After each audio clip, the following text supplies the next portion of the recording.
Welcome. Here we're going to look at how to tell when a Riemann approximation is an over or underestimate. So we're going to begin with the left hand and right hand approximations because these two approximations specifically depend on whether the function is increasing or decreasing. So here in the first column on the left, we're looking at two functions that are increasing.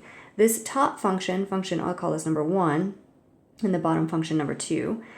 This is an increasing function and it is concave down. So if it were a bowl, it would be facing down, right? So this is a concave down function.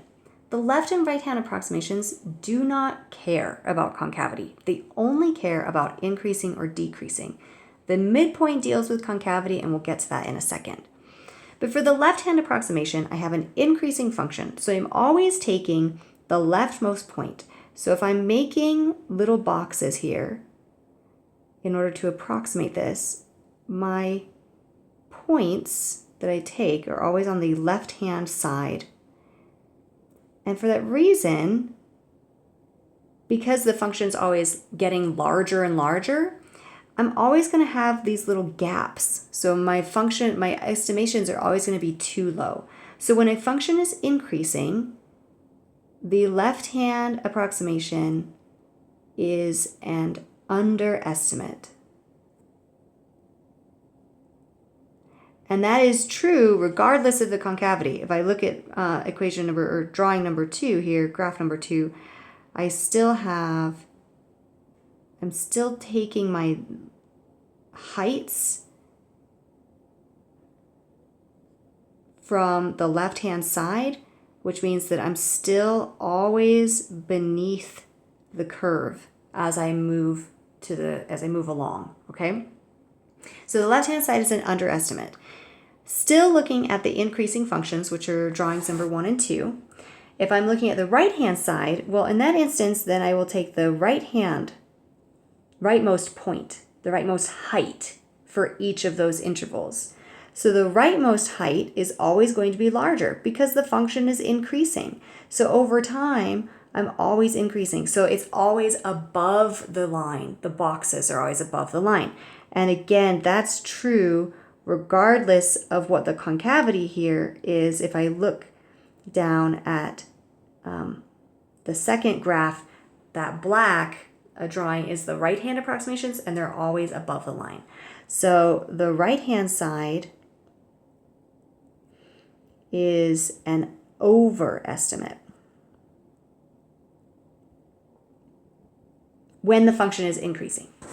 For decreasing, we have exactly the opposite. Let's begin with the left-hand side. Because I'm always going to be taking the height from the left, it means I'm always going to have a height that's a little too tall because the function is decreasing over time. So that height is always going to make a box that is higher than the actual function itself. So if the function is decreasing, the left-hand approximation is an overestimate. And this is true, again, regardless of the concavity of the function, which we'll get into in more detail when we move on to midpoint. We'll talk a little bit more about the concavity. And then opposite to that, the right-hand approximation, well, I'm taking the right side. This one looks almost the same. But here, if I am looking at the boxes, the rectangles that would be formed by taking the point to the right, those rectangles are all going to be beneath the curve, no matter what, because the function is decreasing. So that right-hand point is always going to be lower when you form that straight line to make that box. So the right-hand approximation is an underestimate when the function is decreasing. Now, I never memorized that when I was a student. I just always had to draw it every time.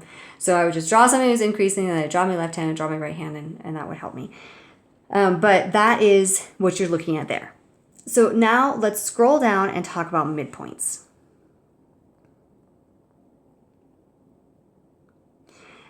So if I am looking again at some drawings, let's consider a scenario where I have, let's do the same as we had before. We had concave down and increasing. And then we had concave up. Oops, oh geez, sorry about that. Concave up and increasing.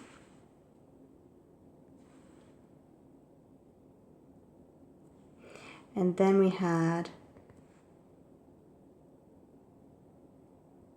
concave down and decreasing.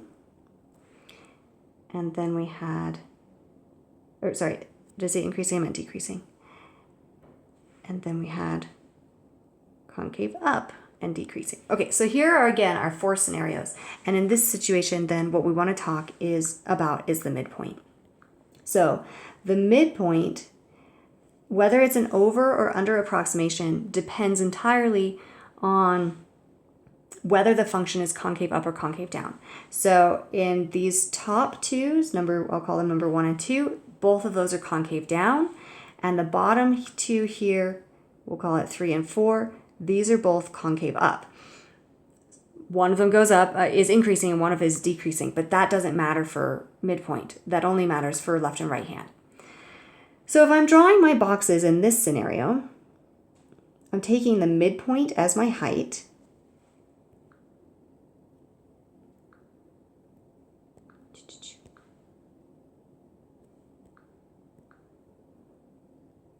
So then for each box, let's say, we end up with something like this.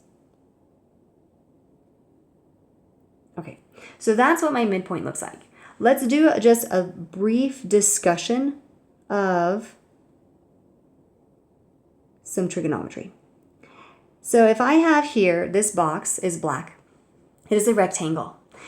I can pivot this upper line, the very top horizontal line, I can pivot that around my midpoint here. And I can create a situation, right? I can like slant it. And as long as that midpoint is that pivoting point, then whatever area I remove will be the same area that's added up there, because the interior angles must be the same. So the area won't change. Changing that and turning it kind of into a trapezoid, it would look like this. This will have the same area as the original black rectangle there, okay? So this new red trapezoid has the same area. So I can pivot that around the midpoint without altering the area. Why does that matter? Well, if I'm looking back at my original graphs where I have drawn my midpoint, say this one in the upper left-hand corner, I've drawn the midpoint here. I can pivot that top line so that it is tangent to the curve. Oh, sorry, that's not tangent at all. What have I done? Let me erase that. That's so funny. This is B tangent here. So it's a tangent line here. I've drawn my box, maybe not that good. But each of these could be redrawn with the line being tangent to the top of the curve, right? And then if I were drawing the, for the concave up version, for this 3 down here, I'd have my midpoint. And then when I drew my tangent line, it would be along the bottom of the curve.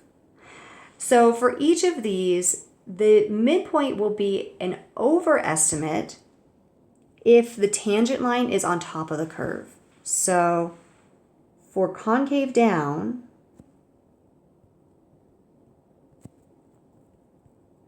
the tangent lines lie above the curve.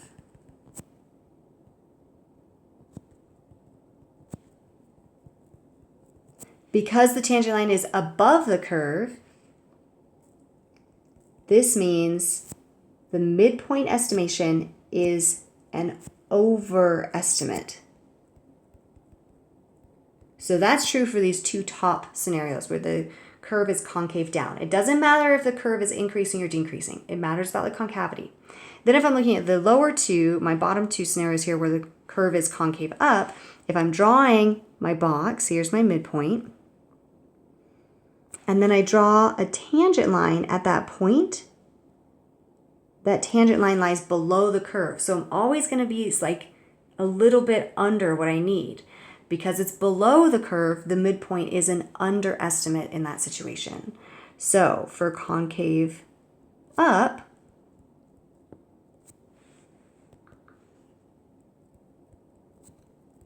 the tangent line is below the curve, which means that it is an underestimate.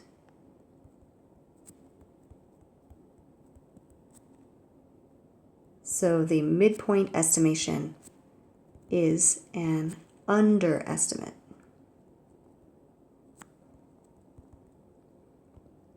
So that is how you tell whether your function, whether your estimate is over or underestimate.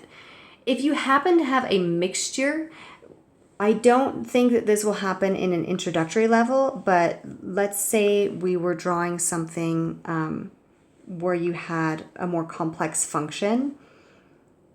And you had, so it increases some, it decreases some, and then it increases some more. You have a mixture of concavity. So you have a section that's concave down at the beginning and a section that's concave up on the second. And you have increasing, decreasing, increasing. This is indeterminate. There's no way for you to say for sure without doing additional work. And that would not be asked for. If you're just being given increasing, decreasing, or concavity, and it's consistent for the whole interval of interest, then you can for sure say. Otherwise, if it's a mixture, you can't really say. So I just wanted to point that out if in case you see anything like that moving forward. Thank you so much for watching. Please let me know if you have any questions.